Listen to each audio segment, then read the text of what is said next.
Visa বন্ধ থাকলে কি শুধুই একটি দরজা বন্ধ হয়, নাকি একটা শহরের অর্থনীতির শ্বাসও ধীরে ধীরে বন্ধ হয়ে যেতে থাকে? কলকাতার ছবি বলছে শ্বাস ধরে রাখা বড্ড কঠিন হয়ে পড়েছে। 13 মাস ধরে বাংলাদেশি পর্যটকদের ভিজিট ভিসা বন্ধ। নিউ মার্কেটের দোকান, হোটেল, ফুটপাত, বাস অপারেটর সবাই একসঙ্গে পড়েছেন টানাপোড়েনে। প্রশ্নটা সরল, সরকারে কূটনীতির প্যাঁচ লাগিয়েছে, ঠিক আছে, কিন্তু সেই দায় কেন নেবেন দুই দেশের সাধারণ মানুষ? আংশিক উত্তর আমরা জানি। ভিসা যত সহজ, মানুষে মানুষে সংযোগ ততই মজবুত, আর সংযোগ মজবুত হলে কূটনীতি নিজেদের পথও খুঁজে নেয়। তবে পুরো উত্তর পেতে হলে দেখতে হবে কলকাতার অর্থনীতির ভিত, সীমান্ত নির্ভর ব্যবসা টিকে থাকা আর দিল্লি ঢাকার কূটনৈতিক ভবিষ্যৎ।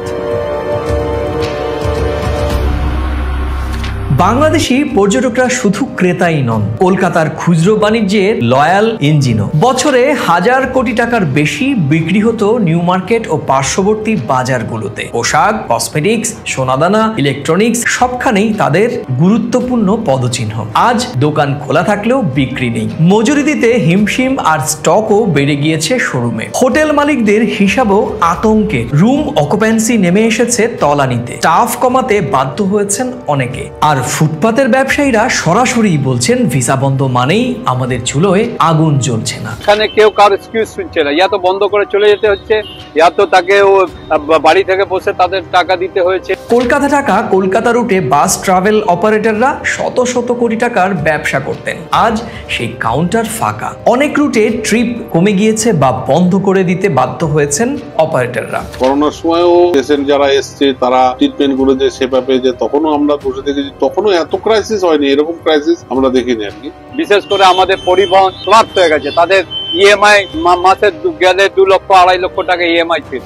সীমান্তবর্তী অঞ্চলে বাংলাদেশি পর্যটক নির্ভর ছোট হোটেল, রেস্তোরাঁ, কুরিয়ার, গাইড সবাই রয়েছেন অস্বস্তির এক লড়াইয়ের সঙ্গে। বর্ডার বাণিজ্য চলছে কিন্তু পর্যটক চলাচল একদম নেই। এই ফারাকটাই বুঝিয়ে দিচ্ছে স্থানীয় অর্থনীতিতে কতটা প্রভাব পড়েছে।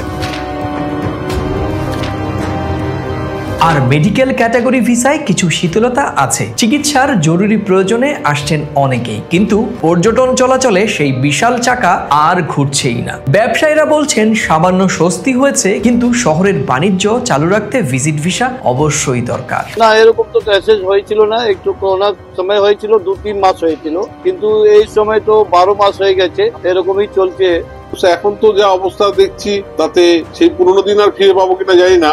2 বছর তো আপনার এই যা চলছে, এটাই যে এখনো 2 বছর চলবে, এই নাটকটাই আরো 2 বছর চলবে, তারপরে এটা রিকভারি স্টেবল হতে যে কতদিন সময় লাগবে না। রিকভারি কবে যে এটা থেকে বেরোতে পারবে সেটা বলা বড় মুশকিল।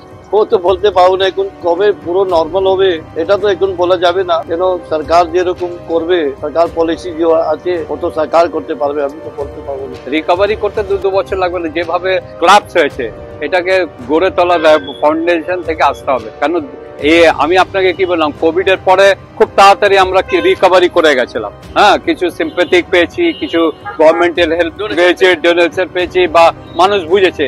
এখানে কেউ কার এক্সকিউজ শুনছে না, ইয়া তো বন্ধ করে চলে যেতে হচ্ছে, ইয়া তো তাকে বাড়ি থেকে বসে তাদের টাকা দিতে হয়েছে। অনেক রকম ইন্ডাস্ট্রি।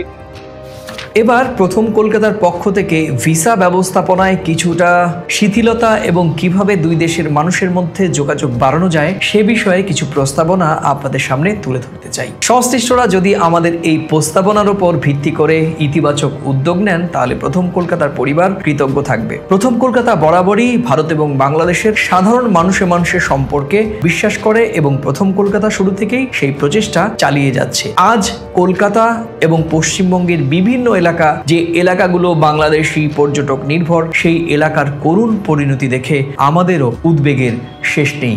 আর সে কারণেই আমরা বেশ কয়েকটি প্রস্তাবনা সংশ্লিষ্টদের কাছে তুলে ধরতে চাই। সিদ্ধান্ত আপনাদের, কিন্তু প্রস্তাবনা দিচ্ছি আমাদের পক্ষ থেকে। যেমন বাংলাদেশি পর্যটকদের জন্য ই ভিসা চালু করা যেতে পারে। এই ভিসার মেয়াদ 90 দিন হতে পারে। এক্ষেত্রে ই ভেরিফাই ট্রাভেল, বায়োমেট্রিক ও রিটার্ন টিকিট বাধ্যতামূলক করা যেতে পারে। 90 দিন পর এই বিষয়টি রিভিউ করা যেতে পারে। মেডিকেল মেডিকেল ভিসার ক্ষেত্রে এই ব্যবস্থাপনা চালু করা যেতে পারে, যেমন মেডিকেল এবং কেয়ার গিভার করিডোর। চিকিৎসা বিষয়ে সহযাত্রীকে অনুমতি, নির্দিষ্ট হাসপাতাল এমপ্লয়েড। এক্ষেত্রে রোগীদের সঙ্গে তাদের যে অ্যাটেন্ডেন্স আছে সেই সংখ্যা 1 থেকে 2 বা 3ও করা যেতে পারে। এটি ট্রাস্টেড লেভেল লিস্ট, অর্থাৎ যে সমস্ত বাংলাদেশি পর্যটক ভারতে গত 5 বছরের ভিসা পেয়েছেন এবং তাদের কোথাও ওভারস্টে কিংবা কোনো ল অফেন্স নেই, তাদের জন্য একটি লিস্ট এবং তাদের ভিসা সহজীকরণ করা যেতে পারে। একই সঙ্গে চালু করা যেতে পারে ফেস্টিভ্যাল শপিং উইন্ডো, যেমন দুর্গাপুজো, শীতকালীন, ঈদ মৌসুমে সীমিত স্লট, নির্দিষ্ট মার্কেট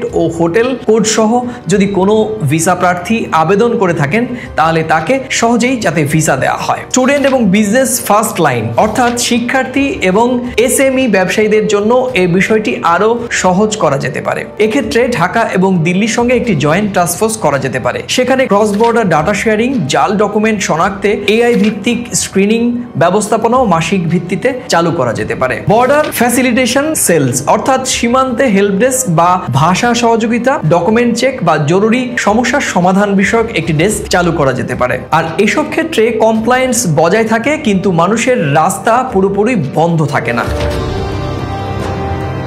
দিল্লি ঢাকা সম্পর্ক কখনো শুধু ফাইলে লেখা থাকে না, এটা মানুষে মানুষে, বাজারে বাজারে বেঁচে থাকে। অতীতের ভুল বলছে যোগাযোগ বন্ধ করলে সন্দেহ বাড়ে, সংযোগ খুললে আস্থা বাড়ে। ভূ রাজনীতিতে শক্ত সম্পর্ক মানে অর্থনীতি, নিরাপত্তা, সংস্কৃতি ত্রিভুজকে একসঙ্গে এগোনো।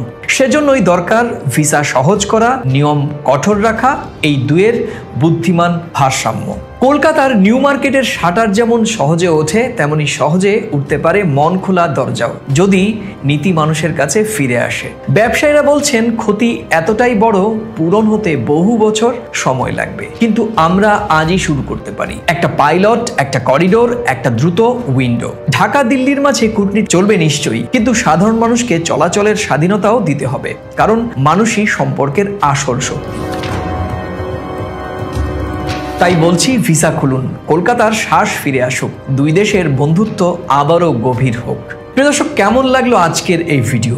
ভালো লাগলে নিজেদের মাঝে শেয়ার করবেন আর লিখবেন মূল্যবান মন্তব্য। প্রথম কলকাতা বিশ্বাস করে ঢাকা বা দিল্লির মসনদে যে সরকারই বসুন না কেন, আদপে ভারত এবং বাংলাদেশের সাধারণ মানুষের অধিকার তারা কোনোভাবেই ক্ষুণ্ণ করতে পারবেন না, কারণ এই দুই দেশের মানুষের মধ্যে সম্পর্ক অবিচ্ছেদ্য, বিশ্বস্ত এবং বন্ধুত্বেরও। আর সেই সম্পর্ক আরও অনেক বেশি উচ্চতায় এগিয়ে যাবে এমন প্রত্যাশা রেখেই আজকের ভিডিও শেষ করছি। ভালো থাকবেন, সুস্থ থাকবেন এবং সকলে নিরাপদে থাকবেন। নমস্কার।